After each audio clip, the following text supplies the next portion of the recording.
नमस्कार दोस्तों, आप सभी का हमारे YouTube चैनल पर स्वागत है।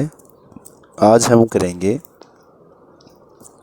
ग्रेड 4 का चैप्टर नंबर 6 होम सिकनेस।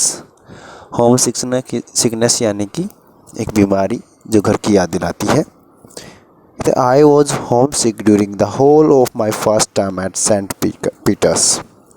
कहते हैं कि जब तक मैं सेंट पीटर के फर्स्ट टर्म यानी कि पहले एक टर्म तक था, तब तक मुझे जो है घर की बहुत ज़्यादा याद जो है सताती थी। Home sickness is a bit like sea sickness. कहते हैं होम सिकनेस यानी कि घर की तारुता यानी घर की याद आना, वो एक तरह से समुद्र के बीच में जल में, जैसे कि मान के चलो आप, ये लगता है कि कब जो है किनारा आएगा, कब पोर्ट आएगा, कब बंदरगाह आएगी या कब घर आएगा, उसके बारे में सोचने जैसा है। You don't know how awful it is till you get it. और कहते हैं कि आप ये नहीं समझ सकते कि इसमें कितना जो है दर्द होता है जब तक कि आप जो है इसको महसूस नहीं कर सकते या आप जो है इस सिचुएशन में नहीं आएंगे।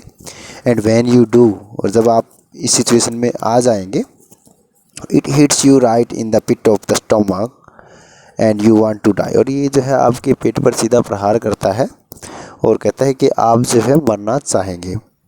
The only comfort is that both home sickness and sea sickness are instantly curable. कहते हैं कि इसमें सबसे बड़ी कंफर्ट की जो बात है वो ये है कि होम सिकनेस और सी सिकनेस दोनों जो है जल्द ही इनके उपाय जो है इनको ठीक किया जा सकता है। The first goes away the moment you walk out of the school grounds.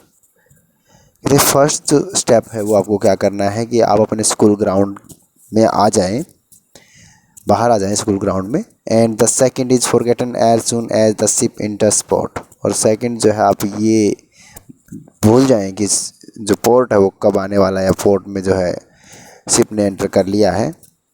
I was so devastatingly homesick during my first 2 weeks. Devastatingly का मतलब होता है बेटा तीव्रता से, ठीक है ना, बहुत तेज़ी से, प्रभावशाली ढंग से। कहते मैं जो हूँ, मुझे जो घर की याद है वो बहुत ज़्यादा सता रही थी जब मैं पहले 2 सप्ताह सेंट पीटर में था। That I set about devising A stunt for getting my self Saint back home. और इसके लिए मैंने एक स्टंट, जिसको हम कहेंगे एक प्लान जो है बनाया, ठीक है ना, एक स्टंट किया कि मैं वापस घर चला जाऊं, even if it were only a few days. इन चीज़ों को कुछ ही दिन हुए थे। My idea was that I should all of a sudden develop an attack of acute appendicitis. और कहते हैं कि मेरा जो आइडिया था, मेरा जो प्लान था वो ये था कि मुझे अचानक से एकदम से अपेंडिसाइटिस के तेज़ दर्द का नाटक करना था। You will probably think it's silly that a 9-year-old boy should imagine he could get away with a trick like that.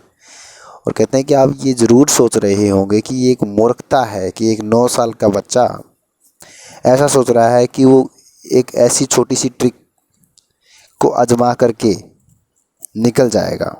But I had a sound reason for trying it on. लेकिन मेरे पास भी एक reason है, एक कारण है इसको apply करने का। कहते हैं कि ओनली ए मंथ बिफोर, कहते हैं कि बस 1 महीने पहले की तो बात है। माई एंशिएंट हाफ सिस्टर, कहते हैं मेरी एक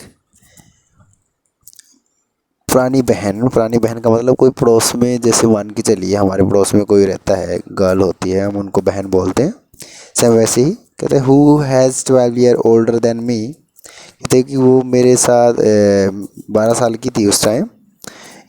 एक्चुअली हैड अपेंडिसाइटिस, और उसको अपेंडिसाइटिस था। And for several days before her operation, लेकिन ऑपरेशन से कई दिन पहले की बात है, I was able to observe her behaviour at close quarters. कहता है कि मैंने बहुत ही नज़दीक से ऑब्जर्व किया है, उन चीज़ों को देखा है कि कैसे उसको अपेंडिसाइटिस का जो पेन है, दर्द है, कि कैसे वो रिएक्ट करती थी जब अपेंडिसाइटिस का उसको दर्द होता था। I was able to observe her behavior at close quarters. I noticed that the thing she complained about most was a severe pain down in the lower right side of her tummy. और कहता है कि मैंने ये चीज़ भी notice की थी कि जब भी उसको पेन होता था तो वो अपने टमी के राइट साइड में नीचे की तरफ एक बहुत ही तेज़ दर्द होने की बात कहती थी। एज वेल एज दिस, और कहते हैं कि जैसे कि उसने कहा था, she kept being sick and refuses to eat and run a temperature. कहते हैं कि वो जो है बीमार है और उसने खाने से मना कर दिया और वो उसका जो टेम्परेचर है वो बढ़ रहा है। ठीक है, तो ये एक लक्षण है बेटा अपेंडिसाइटिस के, कि बताता है कि अपेंडिसाइटिस का पेन जो है वो कहाँ होता है और क्या क्या मनुष्य की जो बॉडी है, शरीर है, वो जब अपेंडिसाइटिस का पेन होता है तो कैसे रिएक्ट करती है, या कैसे एक जो पेशेंट होता है अपेंडिसाइटिस का उसको कितने दर्दों से गुजरना पड़ता है। तो नेक्स्ट हम आगे की वीडियो जो है नेक्स्ट पार्ट में करेंगे। तब तक के लिए धन्यवाद। Thank you for listening it carefully. और अगर आपको ये वीडियो पसंद आई हो तो हमारे यूट्यूब चैनल को लाइक करना, शेयर करना और सब्सक्राइब करना ना भूलें। आपका अपना यूट्यूब चैनल है, इसको लाइक कीजिए, शेयर कीजिए, सब्सक्राइब कीजिए। जय हिंद, जय भारत।